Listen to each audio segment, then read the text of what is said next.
दोस्तों 11 साल की एक लड़की को एक 45 साल का शादीशुदा 2 बच्चों का बाप उसे बहला फुसलाकर अपने ही गांव के जंगल में ले जाकर पूरे 8 महीनों से लगातार बच्ची के साथ वह सारा काम करते आ रहा था। लेकिन इसके बारे में किसी को कुछ पता नहीं चलता। अब दोस्तों एक बार बच्ची के साथ कुछ ऐसा घटना घट जाता है जिसे सुनकर आपके पैरों तले से जमीन खिसक जाएगी। नमस्कार दोस्तों, आज हम आप लोगों के सामने एक ऐसी सच्ची घटना सुनाने जा रहे हैं जो कि दोस्तों उत्तर प्रदेश राज्य के बरेली जिला के नवाबगंज इलाके की है। दरअसल नवाबगंज इलाके की एक 11 वर्षीय मुस्लिम लड़की शाइना अपने स्कूल से आने के बाद शाम के समय घर के बाहर गली में बच्चों के साथ खेल रही थी। दोस्तों साइना को रोज रोज गली में खेलते देखकर उस गली के बच्ची के ऊपर उन्हीं के पड़ोसी इकबाल की नजर पड़ जाता है। अब दोस्तों इसमें 11 वर्षीय बच्ची साइना और पड़ोसी इकबाल का नाम बदल दिया गया है, क्योंकि दोस्तों किसी भी व्यक्ति का ओरिजिनल नाम लेकर उनके दिल को ठेस पहुंचाना मेरा मकसद बिल्कुल भी नहीं है। मेरा मकसद सिर्फ और सिर्फ आप लोगों को इस सच्ची घटना के बारे में जागरूक करना है। अब दोस्तों इकबाल की उम्र दोस्तों एक 45 साल की थी और वह दोस्तों 2 बच्चों का बाप भी होता है। इकबाल की शादी होने के बाद उसने अपने ही गांव में एक किराने का दुकान खोलकर बैठ जाता है, जिससे कि दोस्तों अपने घर का खर्चा वह उसी दुकान से चलाया करता था। अब दोस्तों इकबाल का घर इस 11 वर्षीय साइना के घर के बगल का में ही होता है। अब बच्ची को जब भी कुछ सामान लेना होता तो वह तुरंत ही अपने घर से अपने अम्मी से पैसे लेकर अपने घर के बगल इकबाल के दुकान पर चली जाती थी और वहां से कुछ भी खाने पीने के सामान लेकर वापस अपने घर आ जाती थी। अब दोस्तों जब बार बार साइना अपने पड़ोस की दुकान पर सामान लेने जाती तो एक बार इकबाल के मन में साइना के प्रति गंदे विचार आने लगता है और वह दोस्तों साइना के साथ वह सब गंदा काम करने का विचार करने लगता है। और दोस्तों इकबाल के 2 बच्चे होने के बाद भी इकबाल की पत्नी गर्भवती होती है, जिससे कि वह अपनी पत्नी के साथ कई महीनों से ये सब काम नहीं किया था, जिससे कि दोस्तों उसका मन ये सब काम करने के लिए बेचैन रहता है और वह अपनी दुकान में बैठे बैठे रास्ते में इधर उधर आ जा रही महिलाओं को देखकर छेड़छाड़ करने की कोशिश करते रहते थे। लेकिन दोस्तों इकबाल के जाल में कोई भी महिला नहीं फंसती थी। अब दोस्तों एक बार इकबाल की दुकान में एक शादीशुदा महिला सामान लेने आती है, तो महिला को सामान देने के बाद इकबाल उस महिला से मोबाइल नंबर मांगने लगता है। और दोस्तों जब महिला वो उसका कारण पूछती है कि तुम मेरा मोबाइल नंबर क्यों लेना चाहते हो, तो इकबाल ने कहा कि बस वैसे ही दिन भर दुकान में अकेले बैठा रहता हूँ तो मन नहीं लगता है, तो सोचा कि थोड़ा आपसे थोड़ा बातें कर लूंगा तो मन लग जाएगा। अब दोस्तों यह बात सुनकर इकबाल की गांव की वो महिला इकबाल के ऊपर काफी ज्यादा भड़क जाती है और वह महिला इस गुस्से में इकबाल की पत्नी को बुलाकर इकबाल की पत्नी को सब कुछ बता देती है कि आपकी पत्नी मेरा मोबाइल नंबर खोज रहे हैं। अब दोस्तों इकबाल की पत्नी इकबाल के बारे में जब ऐसा सुनती है तो वह अपने पति को दुकान में ही गाली गलौज करने लगती है। अब दोस्तों पत्नी का गुस्सा देखकर इकबाल ने अपनी पत्नी के सामने ही हाथ जोड़ के माफी मांगने लगता है कि अब से वह किसी महिला को ऐसा नहीं करेगा, मेरे से गलती हो गई है, मुझे माफ कर दो। अब दोस्तों पहली बार होने के कारण पत्नी भी अपने पति को माफ कर देती है और अब लगभग दोस्तों 6 महीना बीतने के बाद इकबाल फिर से वैसा ही काम करने की कोशिश करने लगता है कि अब मेरी पत्नी सब कुछ भूल गई होगी। अब दोस्तों इकबाल फिर से अपनी दुकान में आने वाली महिला ग्राहकों को छेड़ने की कोशिश करने लगता है, जिसमें इस बार इकबाल कुछ नए तरीकों से महिलाओं को अपने नए जाल में फंसाने लगता है।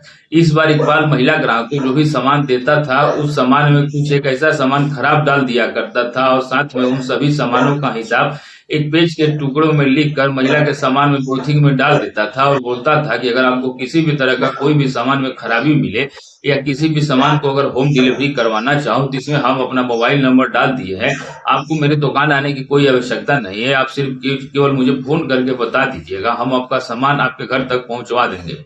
अब दोस्तों इकबाल का यह नियम सुनकर वह महिला काफी ज्यादा खुश हो जाती है और अब वह महिला सारा सामान लेकर जैसे ही अपने घर जाती है और वह पॉलिथीन से जब अपना सारा सामान बाहर निकालती है तो वह देखती है कि इसमें से एक सामान पूरी तरीके से खराब वाला डाल दिया है इकबाल ने। और वह पैसों का हिसाब किए हुए कागज के टुकड़ों में से इकबाल का नंबर निकाल कर उसके पास फोन कर देती है और उसे डांटने लगती है, धमकाने लगती है कि आपने मुझे खराब सामान दिया है। तब दोस्तों इकबाल कहता है कि आप टेंशन बिल्कुल ही मत लीजिए, हम आपके सामान को चेंज कर देंगे, बदल देंगे, आप इसके लिए बिल्कुल ही निश्चिंत रहिए। अब दोस्तों इकबाल के पास उस महिला का मोबाइल नंबर आ जाता है और अब वह जब भी अपनी दुकान पे बैठा रहता अकेले तो उस महिला के मोबाइल नंबर पे फोन करके उससे बातें करने लगता था। अब दोस्तों बातों बातों में इकबाल कुछ ज्यादा ही गहरी बातें करने लगता था, जो कि उस महिला को भी काफी ज्यादा बुरा लगने लगता था। अब दोस्तों इकबाल के मुंह से इतने गंदे गंदे शब्द निकलते सुनकर महिला को काफी ज्यादा गुस्सा आने लगा और वह मोबाइल पे ही दोस्तों इकबाल को गाली गलौज करने लगती है और उसका मोबाइल नंबर अपने फोन से ब्लैक लिस्ट में डाल देती है और साथ में दोस्तों उनके दुकान से सामान लाना भी छोड़ देती है। अब दोस्तों इकबाल जो था वह अकेले दुकान में बैठे बैठे सोचने लगता है कि मुझे अब कोई दूसरा उपाय करना होगा, क्योंकि हमारा यह नियम भी फेल हो चुका है। अब दोस्तों उसी समय इकबाल के घर के सामने की एक 11 वर्षीय मुस्लिम लड़की साइना कुछ सामान लेने के लिए दुकान पे आ जाती है। अब दोस्तों साइना को देखकर इकबाल अब उसी के साथ वो सारा काम करने की सोचने लगता है कि यह अभी बच्ची है और अगर मैं इसके साथ कुछ करूंगा तो शायद ये किसी को कुछ ना बताएगी। अब दोस्तों दोपहर का समय होता है, दुकान पे अकेली साइना सामान लेने के लिए आई हुई होती है। तो अब इस मौके का फायदा उठाकर इकबाल ने साइना से कहा कि साइना, हम तुम्हें खाने के लिए अच्छी अच्छी टॉफी और आइसक्रीम दिला देंगे, क्या तुम मेरे साथ थोड़ी देर के लिए चलोगी? अब दोस्तों साइना जो थी वो अभी नाबालिग थी और उसे किसी भी चीज की उतनी समझ नहीं होती है। और बच्चे भी दोस्तों आजकल टॉफी आइसक्रीम और खिलौने से इतने ज्यादा प्यार करते हैं कि अगर उन्हें खिलौने से खेलने के लिए कह दिया जाए तो वो दिन भर उसी खिलौने के पीछे खेलते रह सकते हैं। अब दोस्तों साइना जो थी वह इकबाल के साथ जाने के लिए तैयार हो जाती है, क्योंकि दोस्तों उसे फ्री में टॉफी और आइसक्रीम मिलने वाली होती है। अब वह इसी लालच पे साइना जो थी वो इकबाल के गाड़ी में बैठ जाती है। अब दोस्तों इकबाल साइना को गाड़ी में बैठाकर अपने ही गांव के एक घने जंगल में ले जाता है, जहां पर साइना के साथ इकबाल कई घंटों तक जबरदस्ती वह काम करता है और साथ में उसका अश्लील वीडियो भी बना लेता है। अब दोस्तों जब साइना इसका विरोध करती है कि हम अपने अम्मी और अबू को सब कुछ बता देंगे, तो इकबाल साइना को धमकाने डराने लगता है कि अगर तुम किसी को कुछ भी बताओगी तो हम तुम्हारे भाई को जान से मार देंगे। अब दोस्तों साइना जो थी वो अपने बड़े भाई से बहुत प्यार करती थी और वह उसे कभी खोना नहीं चाहती थी। दरअसल साइना का एक मात्र भाई अब्दुल ही होता है। अब दोस्तों साइना इसी के डर से किसी को कुछ नहीं बताती है और वह चुपचाप अपने घर जाकर सो जाती है। अब इकबाल को जब जब भी मन करता वह साइना को अपने दुकान में बुलाकर उसे फिर से वह सब काम करने को कहने लगता, तो साइना इस बार जाने से मना कर देती है कि हम आपके साथ कहीं नहीं जाएंगे। अब दोस्तों इकबाल जो था वह अपने पॉकेट से मोबाइल निकालकर साइना की अश्लील वीडियो साइना को ही दिखाने लगता है। ये देखो तुम्हारा ये वीडियो, और अगर तुम मेरी बात को नहीं मानोगे तो यह वीडियो हम तुम्हारे अम्मी अबू को दिखा देंगे। उसके बाद तुम्हारे अम्मी और अबू ये वीडियो तुम्हारा देख के तुम्हें जान से मार डालेंगे। दोस्तों इकबाल के फोन में वीडियो देखकर साइना डर जाती है और वो फिर से इकबाल के साथ जाने के लिए तैयार हो जाती है। तो अब फिर से इकबाल अपनी ही गाड़ी में बैठाकर उसे अपने ही गांव के एक घने जंगल में ले जाता है और फिर से वह उसके साथ कई घंटों तक यही काम करता है। अब दोस्तों इकबाल उस 11 वर्षीय बच्ची के साथ पूरे 8 महीने तक लगातार उसका शोषण करते जा रहा था, जिससे कि बच्ची अब गर्भवती हो जाती है।